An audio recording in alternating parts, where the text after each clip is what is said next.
Hey friends, this is a training we did with our 2024 group. We did it live together, but I wanted to share it because it is good any year. And these are some important things to think about as you go into Lent and Easter if you haven't already. And it's not too late. It's never too late. I mean, I guess technically it could be too late at some point, but it's not too late now. So I really want to warn you, Lent and Easter, we got so much going on. This is a time when we can really devolve into just having our social media be about what's happening when. And we can really default to that bulletin board announcement page setting for our social media because there is so much going on. And we do want to remind people and we do want to make sure they know. And it's important. Social media is a great place to share all these things. Make sure that is not all you are sharing. And a great thing to remember is to not neglect the why. Why do we do all this? You know, a lot of people who are coming to you through social media, A, are not churched at all, B, went to a non-liturgical church. They would like to know why. They may indeed, you may find they find it fascinating. These things that we have taken for granted, these things that we know we've been doing, many of us since we were kids, can become pretty rote. But the reasons behind why we do what we do during Lent are really very special and holy. And to be able to share those with people who don't know about them, and, let's face it, to remind the people who have been a part of your congregation for a long time, who may also have forgotten the why behind all of the stuff we do at Lent. So make sure you do some content that shares the why. All right, we are going to talk about Lenten theme. I bet most of you have these little bit. Lenten hashtag, Lenten challenges, stories versus posts, when and where to post, graphics, and video ideas. We're going to go through those. Again, just going to touch on them. Most of you know all this, but it's also good to be reminded. So your theme, if you don't have a theme, themes can be a question, a command, an invitation, or a reason. I'm sure most of you have a theme already. If you don't, think of it, like I said, a question, a command, something short. Don't let your theme be a paragraph long. And then develop a hashtag to use in your Lenten themed post. Lent at LR Grace, Lent with Second Pres Casey. You get the idea. Maybe combine Lent with something to do with your church name or your location and use those with your Lenten posts. So here are some ideas for challenges. If you want to do Lenten challenges that use social media, a photo a day challenge that's an oldie but a goodie. You can just Google and find Lenten photo a day challenges. You could create your own, but there's lots of resources out there. And people will find a photo that speaks to them, the theme word of the day. They will find a photo that represents that. And here's the important thing. You want them to know that your church hashtag and your Lenten hashtag, and add that when they post their photos. That can be a really great exercise, especially if you have a lot of people who stay on their phones all the time. The photo a day challenge, oldie but a goodie still. The prayer challenge, you can post somebody that you want your people to pray for each day, a specific person. Today, we're going to pray for our teachers. Today, we're going to pray for somebody we know who is sick. So just a prayer prompt every day so that your people can pray for a person or persons in their lives. And then a screen fast. This may seem counterintuitive, but we all know that we and our people are on our phones way too much and on our devices way too much. So maybe as a church, you all come up with a day that everybody fasts from their screens. And practicality, work, parents, we can't ditch our screens altogether, but maybe we ditch our social media for one day and everybody stays off that day. That can be a really cool discipline to share together. And then it gives you a chance to talk about, well, what did you do with that time that you would have otherwise been on your phone? So think about a screen fast. Here's another thing, bag a day. I love this one. I do it often. This is often my Lent, and I'll probably do it again this year. You just get rid of a bag a day of stuff from your house. That can be garbage. It can be stuff you donate. It can be stuff you give away to a friend. Just get stuff out of your house, a bag a day. And the deal is you want to do it daily. You don't want to work ahead, like do 8 bags in one day and then do nothing. The idea is that it is a daily discipline. And then a prayer walk. It is 64 miles from Mount Tabor to Jerusalem, 90 miles from Nazareth to Jerusalem, 130 miles from Sea of Galilee to Jerusalem. The last church I served, we had a running group. I was not a part of that group, but there was a running group. So if you have something like that in your church, these prayer walks where people may decide to run together, walk together, and cover a certain amount of miles during Lent. And then I really like this one too, the Almighty's dollar. Have people bring dollar bills to give during worship, and for all the dollar bills, and it has to be a dollar bill, it can't be 4 quarters, it can't be a $5 bill, only dollar bills will be collected. And at the end of Lent, donate the Almighty's dollar to a mission that your church works with or that you have all decided that you want to give to during Lent. It is amazing how quickly those dollars can add up. So the Almighty's dollar is another great Lenten discipline to do. Okay, 2 weeks notice. I'm sure you've heard me say this other places, but so Ash Wednesday is coming up, 2 weeks notice. 2 weeks before it happens, this is happening. 1 week before it's happening, this is happening. 3 days, 2 days, 1 day. These are for the big things that are happening, the Ash Wednesday, the Maundy Thursday, the Easter service. 2 weeks, 1 week, 3, 2, 1. Another thing you may want to do is create a calendar, a post that is a calendar of everything that's happening during Lent, maybe everything that's happening during Holy Week. Those may be 2 different things, and pin them to the top of your Facebook page. And if you're on Instagram, put it in your stories and then create a story highlight. Create a story highlight that is Lent and Easter. And anytime you post anything about in your stories that tells about things that are happening in Lent and Easter, put it in your highlights, and people can go back and be reminded of everything that's happening in Lent and Easter. So those are great ways to keep people reminded outside of this 2-1-3-2-1. One of the things you can do to really freshen up these reminders and announcements about your events is to use different formats. Maybe one day, maybe in your 3-2-1, your 3 is a post, Easter Sunday.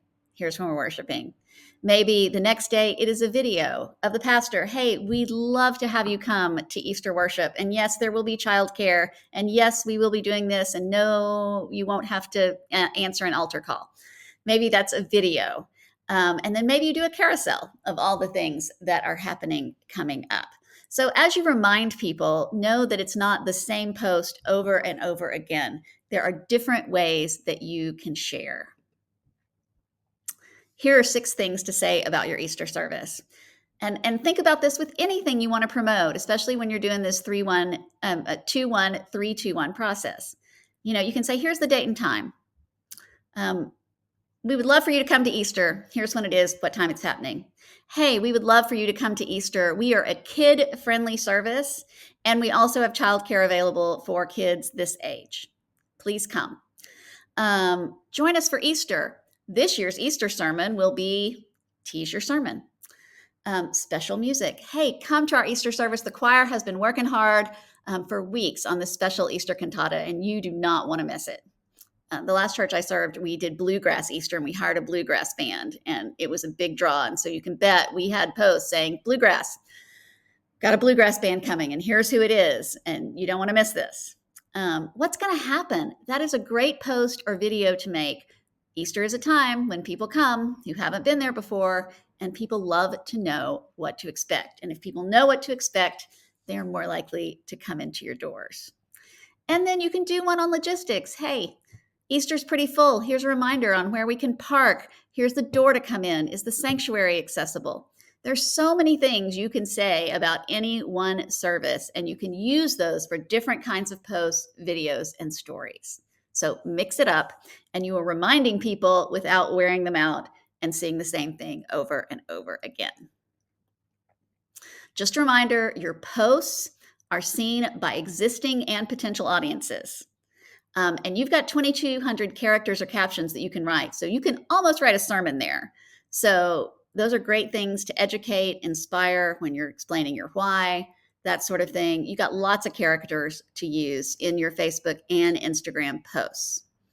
The stories are seen mostly by people who already follow you. So this is a place where you can unabashedly share reminders. These are your people who are already invested, already interested. They want to know what's going on. And of course, stories disappear after 24 hours. This is my recommendation. If this is not something you can sustain, do what you can to sustain. Do what you can sustain. But again, consistency. Consistency is key. I recommend on Instagram a minimum do 3 posts a week, do 2 videos, and do 1 story a day. That is the minimum that you should do during Lent and Easter. And then on Facebook, I would do a post a day. I would do 2 curates each week. That means finding something from somewhere else. There's lots of good content posted out there about Lent and Easter. Share from other creators, at least 2 a week that your people would be interested in. In Instagram, you can share posts to your stories. So that's a way to do that.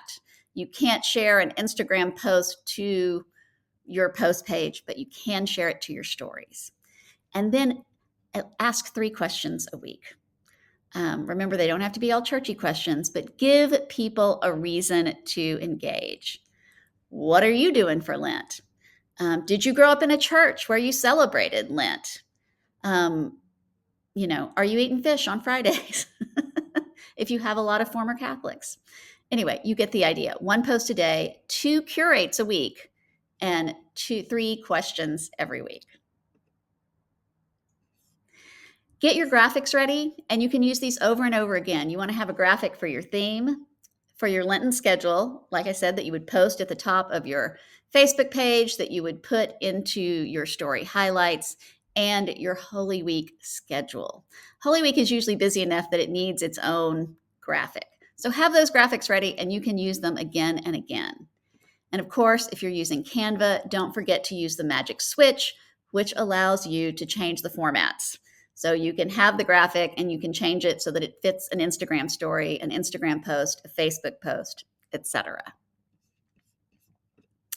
Here is just a list of video ideas for your Lent and Easter. So there's some talking head videos. This is where you or somebody else actually has to put their face on camera, and you can do it. One of our members recently made a quick video, put it up there. She doesn't do a lot of videos and had great response. So make the video, post the video. You can do a point of view, meaning point of view is like looking at what you are looking at or what your church would be looking at. Changing the paraments, burning palms for ashes, setting up for Ash Wednesday. You get the idea. And then everybody's favorite, where you can just have a B-roll video, put some text over it, and add some music. This is some of the text that you could use in those kinds of videos. So those are plenty of ideas for you to post at least 2 videos a week on Instagram. So get to that. And in fact, you could plan ahead and film all these in one day and share them throughout Ash Wednesday and Lent. All right, and I'm just going to remind you all, if you haven't seen this, this is my EIEIO. This is just a check you can do on your social media. This is what you want to have a mixture of. You want to have posts that educate, inspire, encourage, inquire, meaning ask questions of people, and then onboard. Onboard means, what are you doing to give people the opportunity to engage beyond social media? That doesn't always mean showing up in person, although it can. It can also mean giving them ways to engage with your church through your mission efforts, through giving, through sharing info that is happening, engaging in an online Bible study, et cetera, et cetera. So just give the last 2 weeks of your social media a perusal and see if you can find posts that educate, inspire, encourage, inquire, and onboard. Chances are you're missing 1 or 2 of those. So just be mindful of that as you move forward and try to make sure your social media has that kind of mix. So, blessings on your efforts for Lent and Easter. It is a holy time. It is a great time to get people engaged through social media, to educate people about what Lent is all about, and to invite them in when we celebrate the resurrection of Christ, arguably one of the best days of the church year. So